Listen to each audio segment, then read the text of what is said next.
微笑讲客语 ，Vivi Seo 共好吧。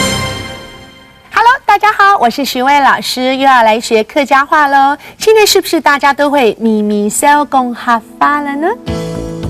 现在的饮品市场呢，可谓琳琅满目呢。面对各式各样的饮料，你要不喝也难呢。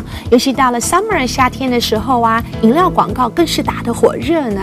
广告的客家话叫做广告，广告就是广告。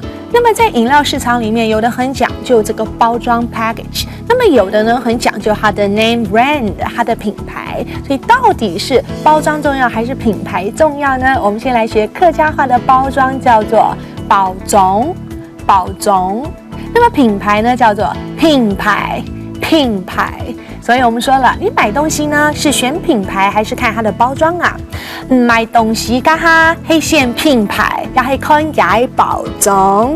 再来一次哦，买东西嘎哈黑选品牌，要黑看它包装。其实客家话里面泛指的所谓的汽水呢，就叫做汽水，汽水。可乐呢就是 cola，cola， 那很简单。咖啡呢叫做咖啡。所以啊，我常听我爸爸说，来呀，来一色咖啡呀，走吧，去喝咖啡。那么这些东西呢，就是现代饮料有一个通用的名称，就是凉水，凉水就是凉水的意思。好，在客家族群里面呢，有一个传统的客家人的饮料哦，那也是我好喜欢的。比方说仙草、咸臭。咸臭，我很喜欢，很喜欢。还有一种呢，很退火的哟，叫做强臭凉茶。强臭凉茶就是青草茶。那么像绿豆头、绿豆汤、凤头头，哦哟，我的最爱。还有呢，散粉盐。散粉盐、山粉圆都非常的消暑解渴呢。那么另外还有一个呢，是属于这个客家人特有一种点心，叫做米奇梦。米奇梦呢是用米做成的，一条一条的，滑溜滑溜的，然后再加入冰冰凉凉的糖水，非常好吃呢。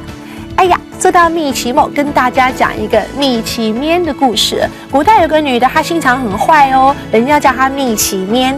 米奇面就是她的脸一个洞一个洞一个洞的，她心肠很坏，把她的妹妹害死了。她妹妹就变成一只小鸟儿，整天在她这个坏心肠的米奇面的姐姐旁边说：“是啊是哎，长啊有，梳我的梳子，擦我的面刷。”所以千万不可以骂人家是米奇面哦。安子 say 哦，再见。